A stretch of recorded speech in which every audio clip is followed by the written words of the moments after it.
The stars twinkled silently in the vast darkness of space as the Galactic Confederation's massive space station orbited the neutral world of New Geneva. Inside the Emergency Council chamber, hundreds of alien representatives from across the galaxy sat in rising tiers of seats, their attention fixed on the central podium, where High Admiral Kang stood rigid with tension.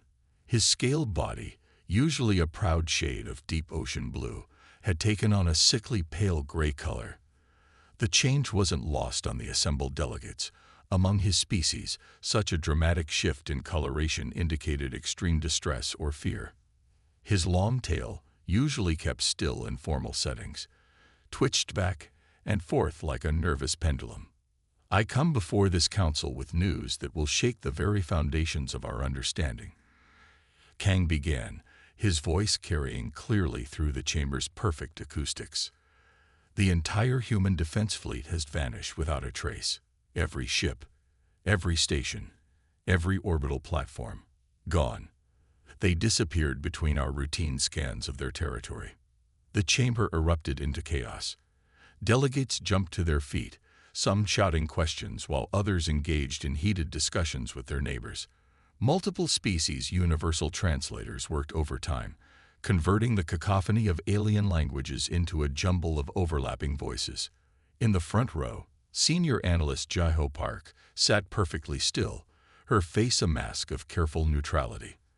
As the Confederation's leading expert on human military tactics and behavior, she had spent years studying Earth's armed forces. The humans had always been clever, always finding unexpected solutions to seemingly impossible problems.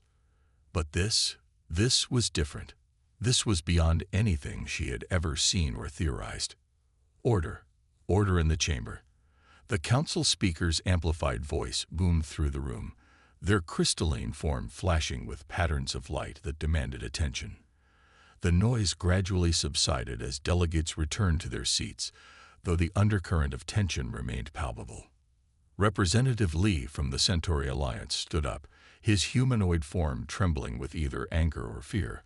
It was hard to tell which. "This is impossible," he shouted, not waiting to be recognized by the speaker. "Over 4,000 ships don't simply disappear. Their defense fleet included dreadnoughts 5 kilometers long.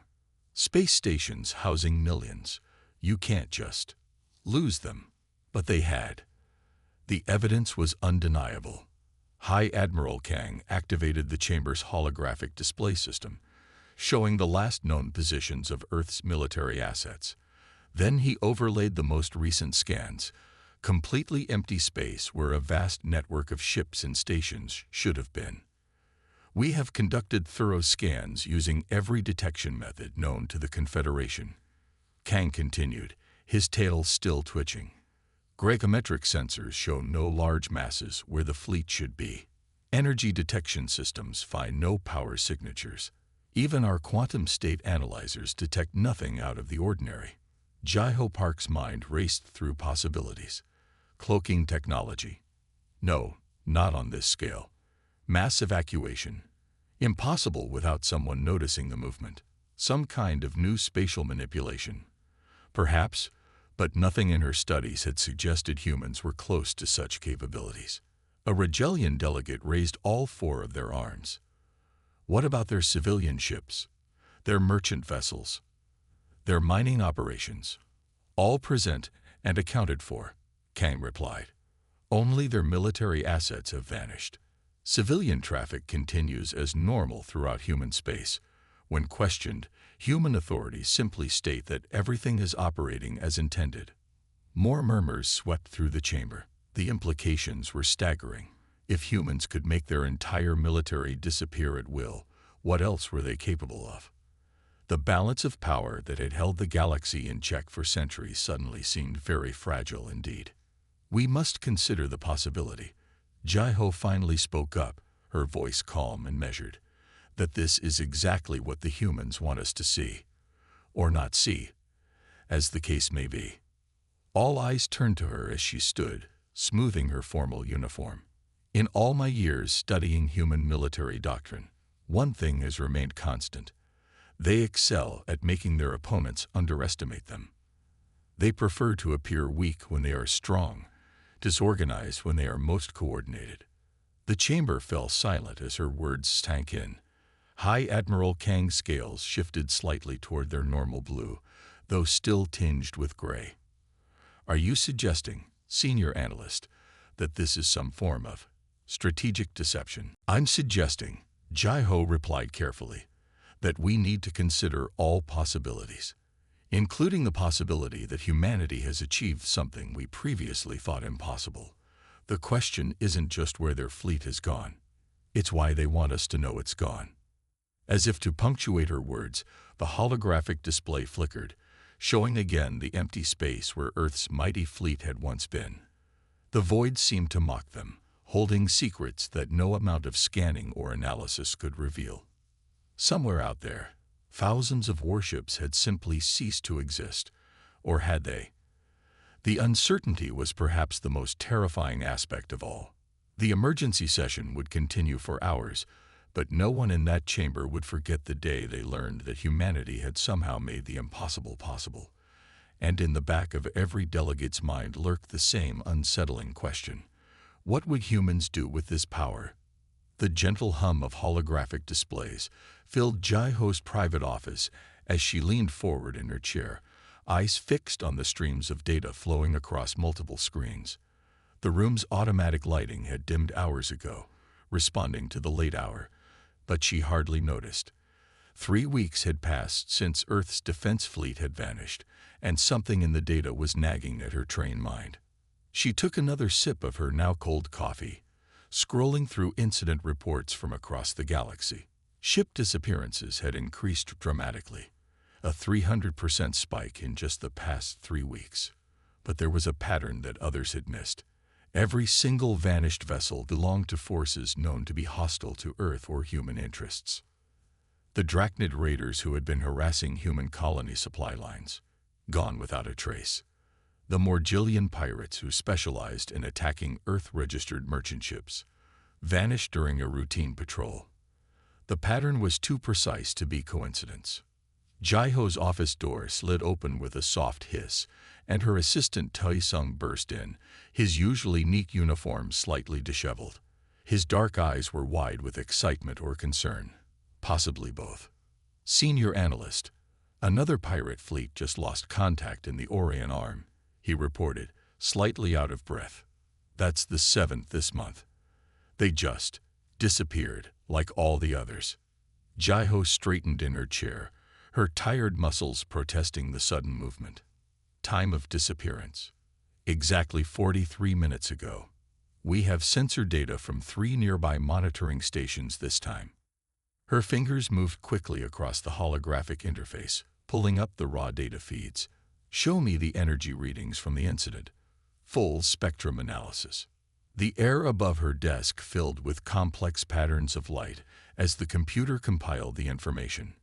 Most observers would see nothing but random fluctuations in the background radiation of space, but Jai-Ho had spent the last 3 weeks looking for something specific, something that shouldn't be there.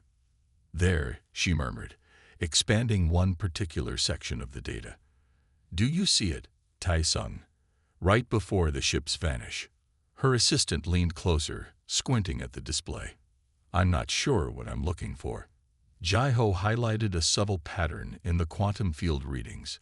This signature, it's barely detectable, but it's the same one I found in every disappearance so far. A fluctuation in the quantum field, like a ripple in still water. She pulled up data from previous incidents, overlaying them on the current readings. The patterns matched perfectly, too perfectly to be natural phenomena. Someone or something is causing these ships to vanish, she said, more to herself than to Tai-Sung. And they're using technology that manipulates quantum fields in a way I've never seen before. Tai-Sung shifted nervously. Could it be? Could it be related to the disappearance of Earth's fleet? Jai-Ho nodded slowly. The timing is too convenient to ignore. But here's what really interests me. Look at the location data for all these incidents. She brought up a galactic map, marking each disappearance with a glowing point. See how they form a pattern. These aren't random attacks. Whatever is causing this is methodically eliminating threats to human space, working from the outer regions inward. Earth's fleet, Tai-sung whispered. They didn't just vanish. They're still out there, hunting. But how? Jaho stood up, pacing the small office. How did they achieve this level of technological advancement without anyone noticing? The energy required to manipulate quantum fields on this scale should be enormous. Our sensors should detect something. She stopped suddenly, a new thought striking her. Unless they found a way to exist partially outside normal spacetime. That would explain both the disappearances and the minimal energy signature. The implications made her head spin. If humans had developed technology that could shift matter between dimensions or quantum states, they weren't just hiding their fleet. They had changed the fundamental rules of space warfare. We need to compile all this data, she said, turning back to her assistant. But quietly. If I'm right about this, we're watching the test phase of the most revolutionary military technology in galactic history. Tai-sung nodded, already moving to secure their findings. Should we report this to the council? Jaiho considered for a moment, watching another data stream scroll past. Not yet. First, I want to set up additional quantum field monitors near human space. If there's a pattern to these appearances and disappearances, we need to understand it better. As if to emphasize her point, a new alert flashed across her screen. Another hostile fleet had just vanished, right on the edge of human-controlled space. The same quantum signature flickered in the sensor readings for a fraction of a second before everything went dark. Somewhere out there, humanity's ghost fleet was moving through the void, becoming visible only long enough to remove threats to Earth's security. Jiho couldn't help but feel a mix of professional admiration and personal concern. The humans had not only developed impossible technology, they were using it with surgical precision. The galaxy was changing, and she was one of the few who could see the pattern forming in the void. The question now was, what would happen when everyone else finally noticed? Purple energy trails stretched behind the massive Drachnid war fleet as it cut through the darkness of space. Aboard the flagship, Emperor's Fist, War Commander Sung Min stood on his command platform, his scaled hands clasped behind his back as he watched the holographic display showing their approach to the Sol system. 500 warships moved in perfect formation behind his flagship, their black hulls absorbing starlight. Each vessel bristled with weapons that could reduce a small moon to rubble. The pride of the Drachnid Empire had come to demonstrate their power to a supposedly defenseless Earth. Status report, Sung Min ordered, his voice carrying the natural hiss of his species. His first officer, Captain Roll, checked the tactical displays. All ships maintaining formation, Commander. We will reach Earth's outer defense perimeter in 17 minutes. No sign of any human military presence. Sung Min's mouth curved into what his species considered a smile, revealing rows of sharp teeth. Of course not.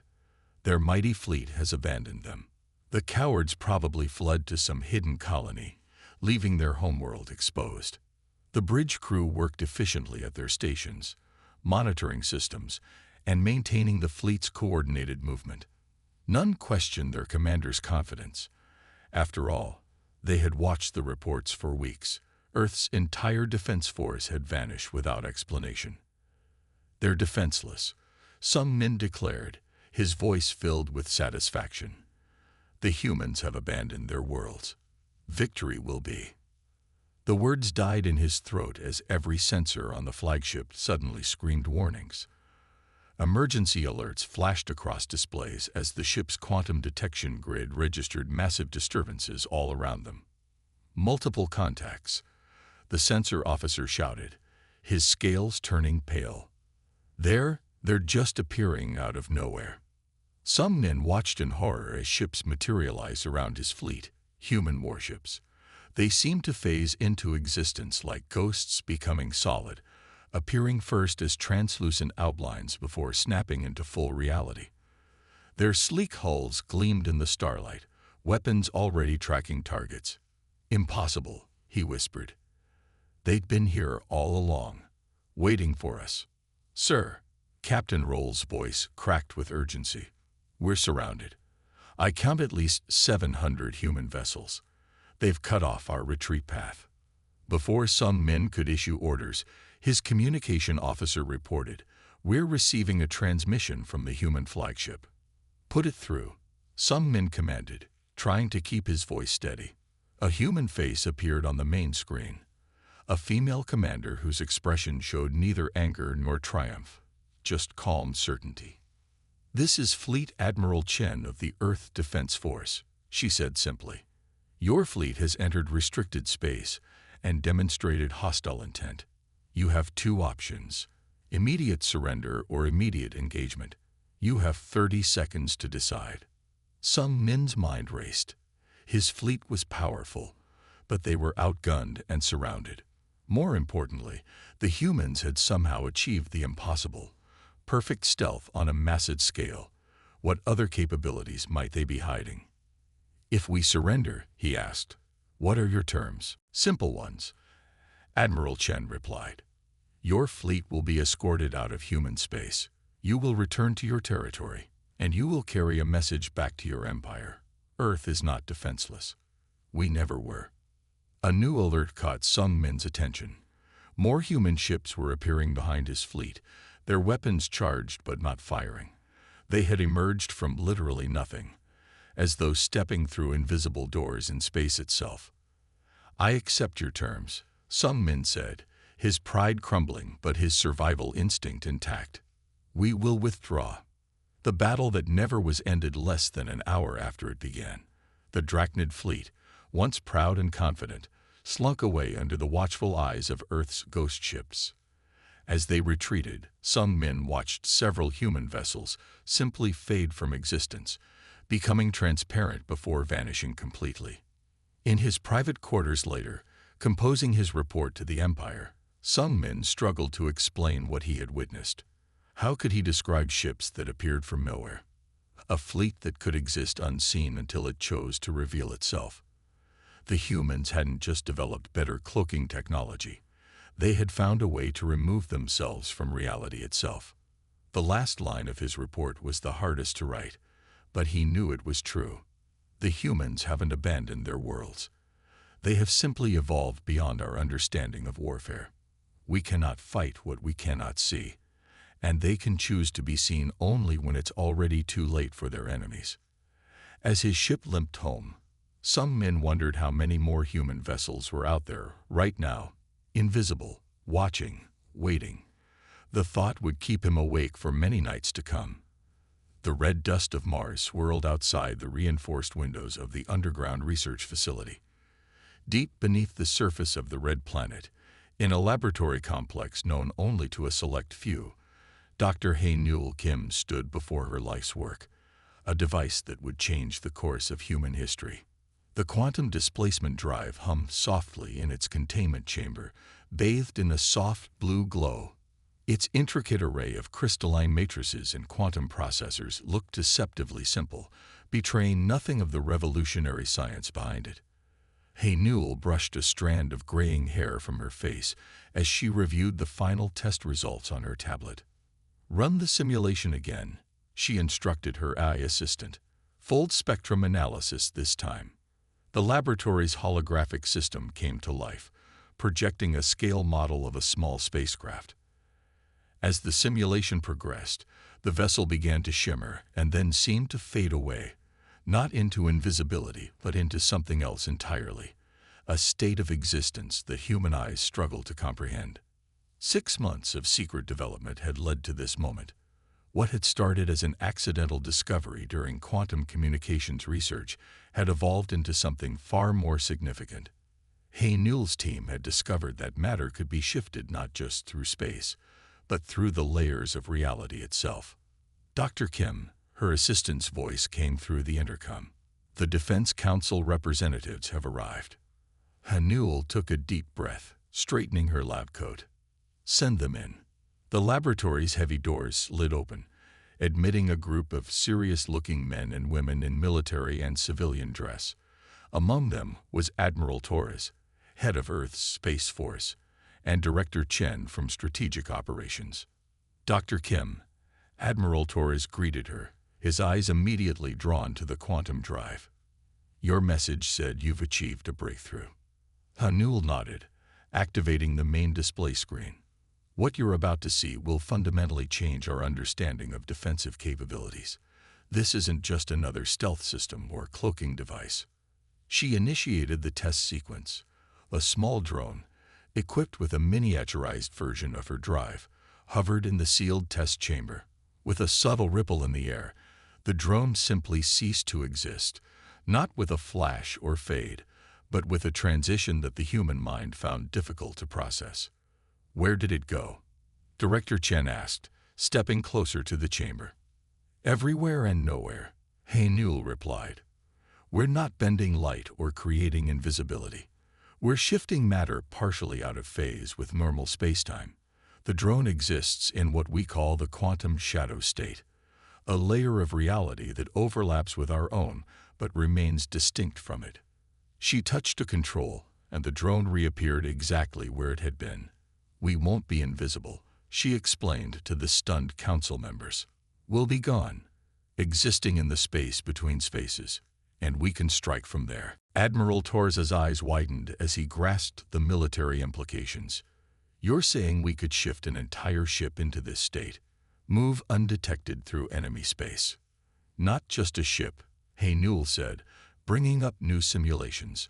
"We can shift the entire fleet.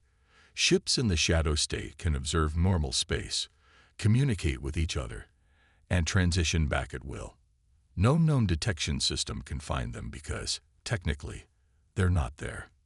The council members exchanged glances. Director Chen stepped forward. "What are the limitations? Power requirements? Stability issues?" Hanul gestured to her data screens. "The quantum matrices are stable indefinitely. Power consumption is surprisingly minimal once the shift is achieved. It's actually harder to maintain partial phase states than full displacement. We can even fire weapons while phased, though the ships need to partially realign with normal space to do so." The implications hung heavy in the air. Earth's fleet could become essentially invulnerable, able to vanish at will and strike from a realm where no enemy could follow. "How soon can we implement this?" Admiral Torres asked. "The drive units can be manufactured using existing quantum fabrication facilities. With full military priority, we could outfit the entire fleet within 6 months." The council didn't even need to deliberate. Within hours, Operation Ghost Shield was officially born. Earth would disappear its entire defense force, not in retreat, but as part of the most ambitious military strategy in human history. As the council members filed out to begin implementation, Hanul remained in her laboratory, watching the quantum drive's gentle pulsing. She thought about how her research into quantum communications had led to this moment, how a simple anomaly in the data had opened the door to an entirely new understanding of reality itself. The device hummed softly, its crystalline heart beating with possibilities that would reshape the balance of power in the galaxy. Humanity would no longer need to match its enemy ship for ship, weapon for weapon. They had found a way to step outside the normal rules of warfare entirely. In the coming months, Earth's fleet would vanish, leaving their enemies baffled and afraid. But they wouldn't be gone. They would be watching, waiting, protecting humanity from the quantum shadows themselves. The crystalline spires of the Drachnid High Command rose like daggers against the purple sky of their homeworld. Inside the Grand Strategy Chamber, Admiral Minji's tentacles twisted and coiled with barely contained fear as she faced the assembled military leadership. The chamber's usual impressive atmosphere was overshadowed by the tension filling the air. They could be anywhere. Minji's voice carried across the vast hall, her translator converting her natural clicks and whistles into standard galactic speech. "Our most advanced sensors can't detect them. Our weapons can't target them. They strike without warning and vanish before we can respond." The gathered commanders shifted uneasily in their seats. The latest reports were projected in the air above them. Dozens of incidents where Earth ships had appeared from nowhere, neutralized threats, and disappeared again before anyone could react. Supreme Commander Vec, his scales a deep shade of worry purple, leaned forward. Surely there must be some way to detect their approach. Everything leaves a trace in space. Minji activated a new holographic display, showing sensor readings from their latest encounter. That's just it. They don't leave traces. Not energy signatures, not gravitational disturbances. Nothing. One moment space is empty, the next their ships are there, weapons already locked on target. The footage played, showing a Drachnid patrol squadron encountering 3 human warships that simply materialized around them. The patrol surrendered without firing a shot. They had learned from previous encounters that resistance was pointless. Human ships could not be damaged while in their strange, ghost-like state. Our trade routes are becoming silent. Another commander reported, his tail twitching nervously. Merchant captains refuse to leave port unless absolutely necessary. They're terrified of running into Earth's phantom fleet. The humans had achieved something unprecedented in the history of space warfare. They had turned the vast emptiness of space itself into their ally. The mere possibility that Earth's ships might be watching was enough to paralyze entire sectors of space. Minji brought up a galactic map, highlighting the areas where human ships had been encountered. Look at the pattern. They're not just defending their territory anymore. They're actively patrolling trade routes, appearing wherever they choose. Our long-range raiders won't leave their bases. Even pirate havens are shutting down operations. The implications were clear. Earth didn't need to maintain a visible presence to control space. The fear of their invisible fleet was more effective than any blockade or show of force. What about the quantum detection grid we developed? Supreme Commander Vec asked, a note of desperation in his voice. Minji's tentacles drooped slightly. Useless. Whatever method they're using to shift their ships out of normal spacetime, it operates on principles we don't understand. We can't detect what exists in a state of reality we can't even perceive. The chamber fell silent as the magnitude of their situation sank in. The Drachnid Empire, once among the most feared military powers in the galaxy, found itself powerless against an enemy they couldn't even see. Perhaps, a younger commander suggested, we should consider opening diplomatic channels with Earth before more of our ships disappear. Minji brought up one final piece of footage. A human vessel phasing into existence, its hull seeming to solidify from nothing like a ghost taking physical form. The humans have already sent their message. They don't need to negotiate. They don't need to threaten. They've shown us that they can appear anywhere, at any time, and we are powerless to stop them. Reports continued to flow in from across Drachnid space. A mining operation shut down after human ships appeared in their asteroid field. A military research station evacuated after sensors detected brief quantum fluctuations nearby. The mere suggestion of human presence was enough to halt operations across entire systems. We built our empire on the power of our dreadnoughts, Minji concluded, her tentacles finally falling still. But how do you fight an enemy that can choose when and where to exist? The humans haven't just developed new technology. They've changed the fundamental nature of space warfare. As the High Command session ended, commanders hurried back to their posts, each carrying the heavy knowledge that their mighty fleets might be under observation at that very moment. In the space around their homeworld, sensor stations continued their futile scans of apparently empty space, their operators jumping at every slight anomaly. The humans had achieved what countless civilizations had sought for millennia: true strategic invisibility. But they had gone beyond mere stealth. They had found a way to step outside the normal rules of space-time itself, and in doing so, they had turned fear into their greatest weapon. The mere possibility of Earth's presence had become more powerful than any dreadnought, more effective than any fleet. And somewhere out there, human ships watched from their quantum shadows, maintaining a peace built not on visible strength, but on the terror of the invisible. Reality rippled like water around the EDF Phantom Dawn as Fleet Commander Junseo stood on his command bridge, watching tactical displays that showed both normal space and the quantum shadow realm where his ships now existed. The massive flagship led Earth's most powerful battle group, currently phased just slightly out of normal spacetime. All ships maintain quantum cohesion. Jumseo ordered, his voice calm despite the revolutionary nature of what they were doing. Prepare for synchronized emergence on my mark. The target lay ahead, a massive pirate stronghold in the Arcturus sector that had been raiding civilian shipping lanes for decades. In normal space, it appeared as a collection of heavily armed stations and patrol ships. But from the quantum shadow state, Jumseo's fleet could see the energy patterns of their shields, the weaknesses in their defenses. Strike groups in position. Lieutenant Yoon reported from her tactical station, her fingers dancing across holographic controls that had been redesigned to work in phase-shifted space. All weapons synchronized for emergence firing. Jumseo nodded, studying the tactical overlay. 20 Earth ships surrounded the pirate base, invisible and untouchable in their quantum-displaced state. The pirates had no idea they were about to face the most advanced fleet humanity had ever created. Execute phase strike protocol, Jumseo commanded.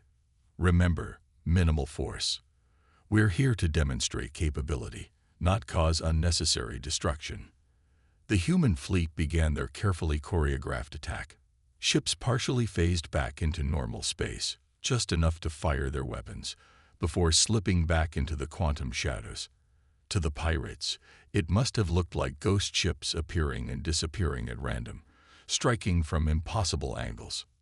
Warning shots disabled the pirates' outer defensive platforms. Their return fire passed harmlessly through Earth vessels that had already shifted back out of phase. More shots came from seemingly empty space, disabling engines and weapon systems with surgical precision. Enemy vessels attempting to raise shields, Yoon reported, ineffective against phase-shifted weapons fire. Jumseo watched as panic spread through the pirate forces. Their sensors couldn't lock onto targets that technically didn't exist. Their weapons couldn't hit ships that could choose when to be solid. It was like trying to fight shadows with a flashlight. Status report. He ordered as another series of coordinated strikes disabled the last of the pirates' heavy weapons. Enemy installations in the Arcturus sector neutralized, Lieutenant Yoon confirmed, a note of pride in her voice. No casualties on either side. They surrendered the moment we demonstrated our capabilities. Jumseo allowed himself a small smile. This was humanity's true victory. Achieving absolute superiority without resorting to the wholesale slaughter that had characterized space warfare for centuries. The quantum displacement drive hadn't just given them invisibility. It had given them the ability to win without destruction. Open communications, he ordered. Let's hear their surrender terms.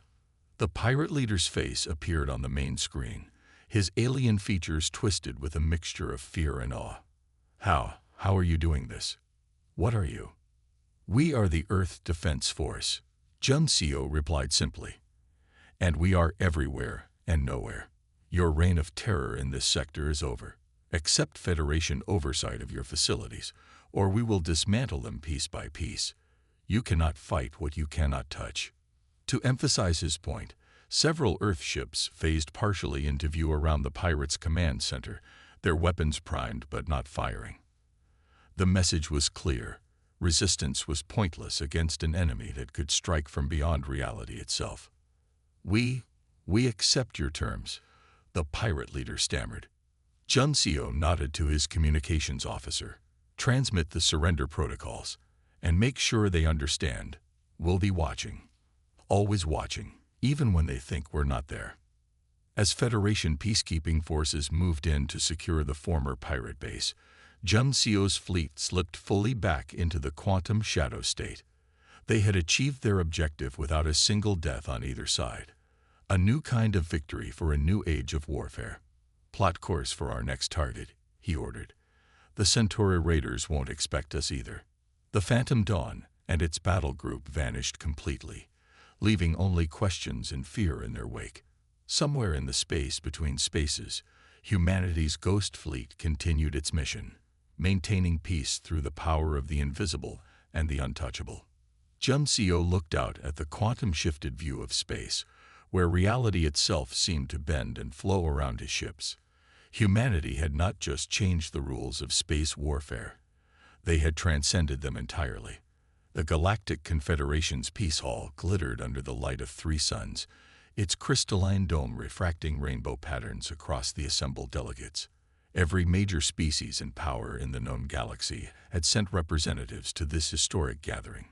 Even races that had been at war for generations sat together, united by a new reality none of them could deny. Ambassador Young Isong walked to the central podium with measured steps, her formal diplomatic robes catching the light. The chamber fell silent as she took her position. Behind her, through the transparent dome, Earth's fleet hung in high orbit, fully visible for the first time in months, a deliberate show of transparency for this moment. Fellow beings of the galaxy, she began, her voice clear and strong. Today we gather not to discuss war or threats, but to forge a new path forward. Earth's quantum displacement technology has changed the nature of space warfare forever. We could use this power to dominate, to conquer, to rule through fear alone. She paused, letting her gaze sweep across the assembled delegates. But that is not humanity's way. We offer partnership instead. Earth seeks neither conquest nor domination. We desire only peace and the guarantee that our worlds will never again face extinction-level threats.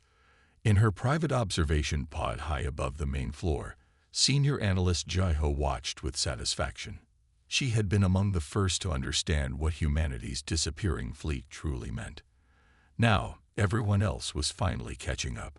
Ambassador Song activated the central holographic display, showing the new treaty terms. The quantum accords are simple.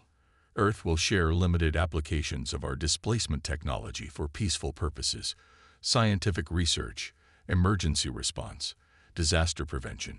In return, all signatories agree to a new framework of galactic law, enforced not by massive fleets or planet-killing weapons, but by the knowledge that Earth's ships can appear anywhere, at any time, to prevent aggressive warfare. The assembled delegates murmured among themselves, but there was no real debate to be had. They had all seen what Earth's ghost fleet could do. More importantly, they had seen what it chose not to do. A Drachnid representative raised his scaled hand. And if we refuse these terms? Ambassador Song smiled gently. Then nothing changes. You remain free to govern your own territories as you see fit, so long as you do not threaten galactic peace. We will simply continue our current policy of intervention against aggressive military actions. The unspoken message was clear. Earth didn't need their permission or cooperation. The humans had already changed the rules of power in the galaxy. This treaty was merely formalizing the new reality. One by one, representatives approached the central platform to add their signatures to the accords. Species that had been mortal enemies for centuries stood side by side, united by the understanding that their old ways of warfare were now obsolete. In her observation pod, Jaiho made notes on her tablet as she watched history unfold. Humanity had done what it did best: survived, adapted, and changed the rules of the game entirely. They had taken their greatest weakness, their relatively small fleet, and turned it into an unprecedented strength. As the last signatures were recorded, Ambassador Song raised her hands. Let this day be remembered not as the moment Earth achieved supreme power, but as the day the galaxy chose a better path forward. Together, we can build something greater than conquest or dominion. We can build lasting peace. The chamber erupted in applause. Through the dome above, Earth's fleet began to shimmer and fade, not as a threat, but as a reminder. They would always be watching, invisible guardians of a new era of galactic civilization. Jaiho closed her observation pod screens and sat back, finally allowing herself to relax. The humans had proven they could have conquered everything, and chosen not to. In doing so, they had achieved something far more valuable than empire. They had achieved respect. As delegates filed out of the Peace Hall, many glanced up at the now empty space where Earth's ships had been. They knew the vessels were still there, watching from their quantum shadows. But for the first time since humanity revealed their new capability, That knowledge brought comfort rather than fear. The balance of power had shifted not through force or destruction, but through the simple demonstration that such things were no longer necessary. Humanity had transcended traditional warfare, and in doing so, made it obsolete. Peace would reign not because it was enforced, but because war itself had become pointless, and somewhere in the quantum shadows, Earth's fleet maintained its eternal vigil, ready to appear wherever needed to ensure that this new peace would last. The end.